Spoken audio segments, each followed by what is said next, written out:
આજથી જો અમે નવો રૂટીન બનાવ્યો છે. પુદીનાનો ગ્રોથ જુઓ. અહીંયા વ્હાઈટ બગ આવી ગઈ હતી. આજે થઈ ગયું છે મારું પોપટ.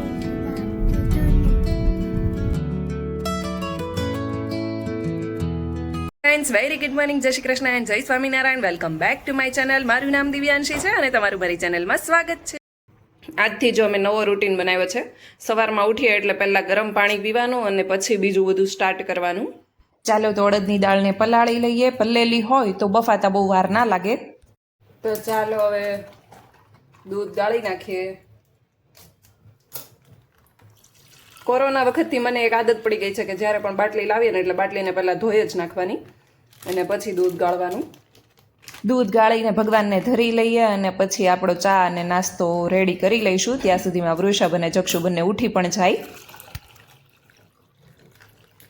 વાગી ગયા છે બપોરના 11 અને આપણે આવી ગયા છીએ કિચનમાં અને અત્યારે બનાવવાના છીએ બપોરની રસોઈ અને સાંજનું ટિફિન પણ બનાવવાનું છે. જો કે મેં તમને આગળ બતાવ્યું જ કે આપણે અડદની દાળ પલાળી દીધી છે એટલે સાંજે અડદની દાળ અને ભાખરીનું ટિફિન ભરવાના છીએ. એટલે બપોરે જ બનાવવાનું છે સાંજ માટેનું. અને અત્યારે હવે બપોરે શું કરીએ અત્યારે વિચારીએ કે શું કરવું. હવે ઉનાળો આવવા લાગ્યો એટલે શાકભાજી ઓછા આવતા હોય એટલે દરરોજ વિચારવું પડે કે આજે શું બનાવું, કાલે શું બનાવું ને અત્યારે શું બનાવું. જો તમારે પણ એવું થતું હોય તો અને વળી તમને કોઈ આઈડિયા હોય કે શું બનાવવું જોઈએ તો એ પણ કોમેન્ટ કરીને કહેજો કે અત્યારે ઉનાળામાં શું શું બનાવવું જોઈએ. ફુદીનાનો ગ્રોથ જુઓ, કેવા સરસ પાન આવી ગયા છે. હા, આપણે જે ફુદીનો શાક માર્કેટમાંથી લાવીએ એની ડાળખી જ મેં ચોંટાડી હતી. અને આ છે મારું સરસ મજાનું સ્પાઈડર પ્લાન્ટ. આને તો મેં કપમાં જ વાવ્યું છે તો એ મસ્ત થઈ ગયું છે.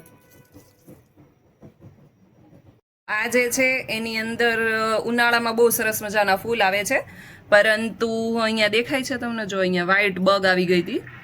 તો મારા પપ્પાએ સ્પ્રે આપ્યો તો એનો મેં સ્પ્રે ગઈકાલે કર્યો હતો. વ્હાઈટ બગ બધી બેસી ગઈ હોય એવું લાગે છે, મતલબ જતી રહી હોય એવું.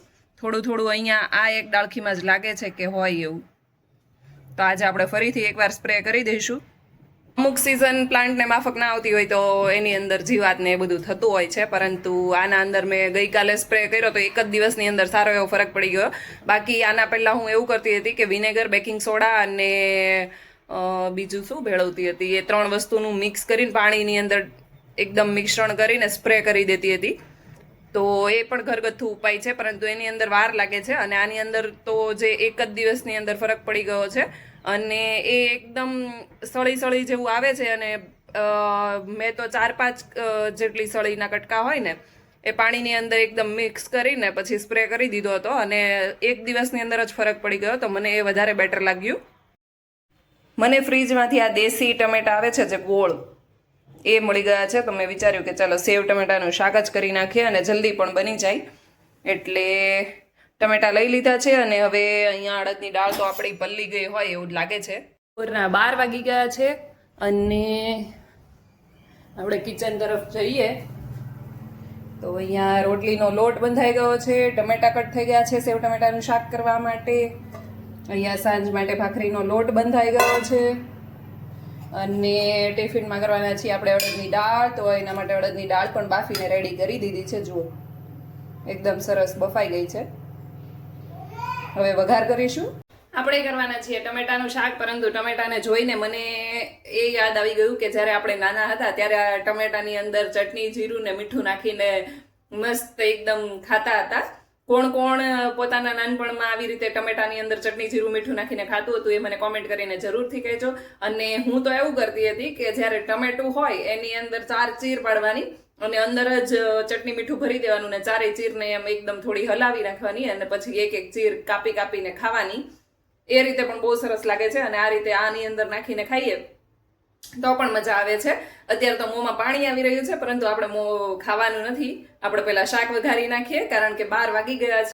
ટિફિનમાં ભરવા માટે ભાખરી અને અડદની દાળ બંને રેડી છે. થોડી ઠરી જાય એટલે આપણે ટિફિનમાં ભરી દઈશું. જ્યારે બીજી બાજુ સેવ ટમેટાનું શાક, છાશ અને રોટલી પણ રેડી છે.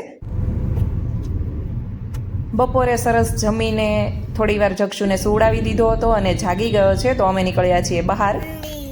મંદિરે જવું છે ને? તું નાના જોડે સુરત મંદિરે જતો તો? આજે પપ્પા કહે કે હું જક્ષુને મંદિરે લઈ જાઉં. હે આજે સન્ડે છે અને અહીંયા તમે ગાડીઓ જોઈ શકો છો કમાટી બાગની બહાર. એટલી બધી પબ્લિક કમાટી બાગમાં અત્યારે આવી હશે કારણ કે સન્ડેના લીધે. આજે થઈ ગયું છે મારું પોપટ, કારણ કે તમને ખબર જ છે કે મેં બપોરે સાંજનું ટિફિન પણ બનાવી નાખ્યું હતું અને એ પછી મને ખબર પડી કે વૃષભને તો નાઇટ શિફ્ટ છે, એટલે સાંજની રસોઈ તો બની ગઈ હતી. એટલે અમે લોકો અત્યારે ફ્રી હતા, એટલે વિચાર્યું કે સિટીમાં અમારે સ્વામિનારાયણ મંદિર છે ત્યાં દર્શન કરી આવીએ.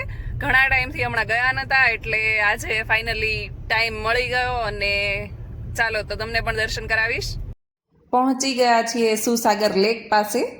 તમને બધાને જ ખબર હશે સુસાગર લેક એ વડોદરાની ઓળખાણ છે અને અહીંયા સરસ મજાની એક શંકર ભગવાનની પ્રતિમા છે અને એને જ્યારે એની પાછળ સનસેટ થતો હોય ત્યારે નજારો જ કંઈક અલગ હોય છે. અને ત્યાંથી અમારું વાડી મંદિર એકદમ નજીક જ છે, તો અમે લોકો પહોંચી ગયા છીએ સ્વામિનારાયણ મંદિરે. આજે અમે એવા ટાઈમે જ આવ્યા છીએ કે આજે સંધ્યા આરતીમાં અમે લાભ ઉઠાવી શકીએ. આમ તો વડોદરામાં ઘણા બધા સ્વામિનારાયણ મંદિર છે, પરંતુ આ જે મંદિર છે એ ભગવાન ટાઈમનું છે, એટલે અમે મોસ્ટલી આ મંદિરે જ આવવાનું પ્રિફર કરીએ છીએ. આમ તો જે જગ્યા પર ગયા હોઈએ ત્યાં પણ દર્શન કરીએ જ છીએ. તો ચાલો તમને પણ દર્શન કરાવું. વિઘ્નહર્તા ગણપતિ બાપ્પા અને એમની આજુબાજુ રિદ્ધિ સિદ્ધિ બંને બિરાજમાન છે અને કેવા સરસ મજાના પોશાક પહેરાવેલા છે. પાછળનું વોલપેપર પણ મને તો બહુ ગમ્યું અને અહીંયા કષ્ટભંજન હનુમાન દાદા. ગણપતિ બાપ્પા અને હનુમાન દાદા બંનેને આજે સેમ વાઘા પહેરાવા છે અને અંદર દર્શન બંધ છે કારણ કે હમણાં થોડી જ વારમાં આરતી થશે. એટલે હું થોડી વાર અહીંયા બહાર આવતી રહી હતી અને અહીંયા કબૂતરાઓ ચણી રહ્યા છે અને અહીંયા ગૌશાળા પણ છે, તો અહીંયાથી ઘાસ પણ મળી રહે છે અને જે લોકો ગૌશાળામાં ઘાસ ખવડાવવા માંગતા હોય ગાયને એ ત્યાંથી ખવડાવી શકે છે. હું ઘણી વખત આવું ત્યારે અહીંયા કબૂતરાઓ માટે ઘરેથી જ ચણ લેતી આવું છું. અને હજુ દર્શન બંધ છે એટલે જક્ષુને એના પપ્પા બંને રાહ જોઈ રહ્યા છે કે જ્યારે દર્શન ખુલે ત્યારે આપણે દર્શન કરીએ. હમણાં થોડા ટાઈમ પહેલાં જ્યારે અમે અહીંયા મંદિરે આવ્યા હતા ત્યારે તમને અહીંયા બતાવ્યું હતું કે અહીંયા કલરકામ શરૂ હતું અને અહીંયા સરસ કલર થઈ ગયો છે મંદિરને.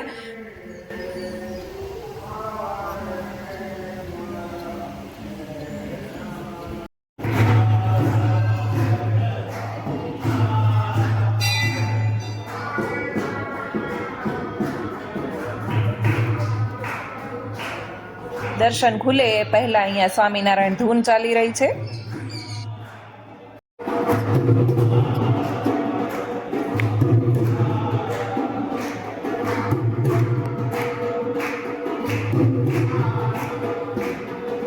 જક્ષુને બહુ મજા આવી રહી છે. આમ તો મારા પપ્પા જોડે જનરલી જતો હોય એટલે એને મંદિરે જવાની આદત પડી ગઈ છે. ચાલો તો અહીંયા વાતો વાતોમાં આરતીનો ટાઈમ થઈ ગયો છે, 6:30 વાગી ગયા છે.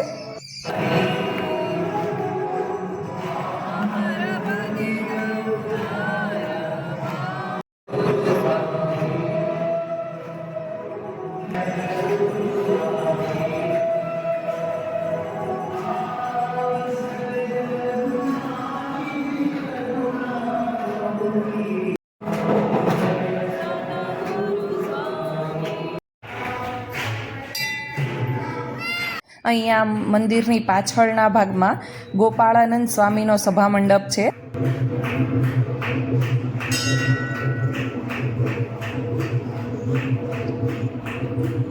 આવતીકાલે છે હોળી, તો અમે લોકોએ વિચાર્યું કે રસ્તામાંથી અમે કંઈક લેતા જઈએ હોળીમાં હોમવા માટે જે પણ ધાણી અને એ પણ લેવાનું હોય એ, પરંતુ લાગી ગઈ છે ભૂખ કારણ કે ઇવનિંગમાં નાસ્તો કર્યા વગર જ મંદિરે જતા રહ્યા હતા. અહીંયા આવી ગઈ છે અમારી ટેસ્ટી એવી સેવ ખમણી. લેવાનું હતું માત્ર ધાણી અને ડાળિયા, પરંતુ જો બીજું બધું જ વધી ગયું છે અને જક્ષુએ એક ગન પણ લઈ લીધી છે. 8:30 વાગી ગયા છે, આવી ગયા છે ઘરે. હવે શાક અને ભાખરી તો બનેલું જ છે, હવે શાક ગરમ કરી નાખીએ. સાંજના 11 વાગી ગયા છે ને અમે આવી ગયા છીએ બેડરૂમમાં. કે જક્ષુ જે હતા જક્ષુ આજે આપણે મંદિરે ગયા ત્યાં